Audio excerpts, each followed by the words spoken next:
I was on social media last night and I saw something that I thought would be good to discuss in today's video. There's this woman that me and my wife know, and she always means well. And I came across this post of hers. She said, 2020 is not about meeting your goals and dreams. It's about surviving. And I read that and I thought, that is one of the dumbest things I've ever heard. Life, ultimately, you're always trying to survive. And being a parent, I understand this. Just yesterday, my son, he grabbed this pen while my wife was on the phone, this pen that she had to take notes. He grabbed it, and me and my dad saw him, and my dad's like, oh, be sure you grab him before he falls on it and impales himself, takes his eye out or worse. And he fell down, and there was a second or two where my heart jumped and I had to look, oh, is he okay? And thank God he was okay. And even bringing him home from the hospital just over a year ago, I had to hear about, well, you have to have him sleep on his back because it reduces the chance of SIDS.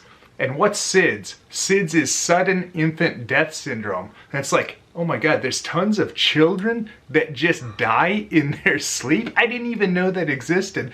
So being a parent, it gets you thinking about how there's a million things that could go wrong, most of which you can't even imagine, like someone just falling on a pen and impaling themselves. There's so much that can go wrong in this world, and your mind gets to thinking about this being a parent where you probably never thought about these things yourself because you don't care as much about yourself as you do your kid.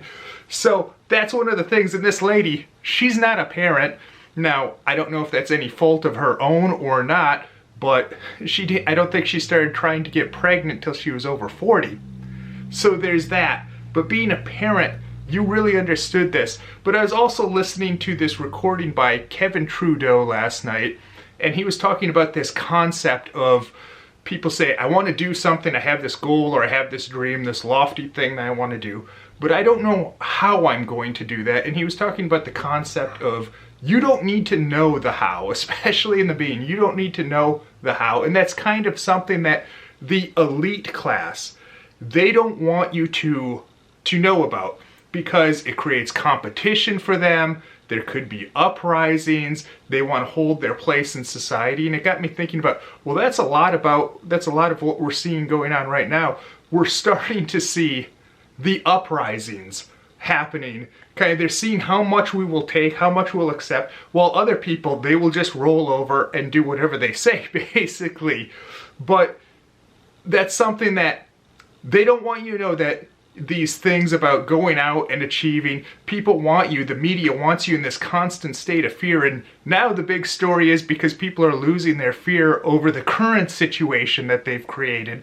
Now their fear is wearing off and people are going outside and people aren't dropping dead like flies. We have the state where I live totally open. Everything's totally open and everything so far is going fine. But now they have this story, these Asian murder hornets, and they always have some sort of fantastic language about it to make it sound really scary. So now they're trying to keep us afraid that we're going to go out and get killed by just a bee, bro. So they're always trying to keep us in this state of fear. And there's this really corny expression, and I'll share it with you. It's, what does fear stand for? Fear stands for false evidence appearing real.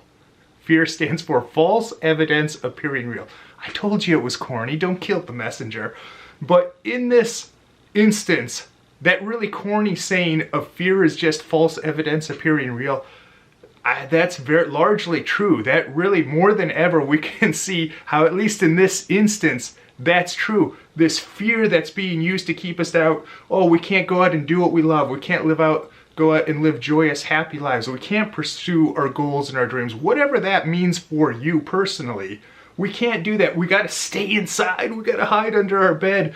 They're keeping us in this situation. Oh, I can't go out and run my business. I got to rely on the government, then take that over to Walmart, or I have to buy off of Amazon or something like that. But I can't go out and run my own business or something like that. So we have that concept of fear being false evidence appearing real. And I'm not a big believer in that that's always true, but certainly in this circumstance, it is true. But Also, being a parent, you know, that I became very religious, and that's why I pray so much, because the reality is there's so many things out there. There's millions of things that you don't even think about when you're single, but when you have kids, it occurs to you, boy, there's a lot in this there's a lot in this world that can go wrong, that gets you thinking about it. And I want to leave you not just with that saying about fear, but there's a saying I heard the other day that was by a saint that I think is also very relevant, and you should probably print this out. You can go on the internet and Google it. I'm not going to try and say the saint's name because I'll probably goof up how it's pronounced. But you can print this off, look it up, print it off, hang it on your wall. There was this saint that said, "Pray as though everything depended on God. Work as though everything depended on you." Pray as if everything depended on God. Work as though everything depended on you. And I don't think you can go wrong with that advice.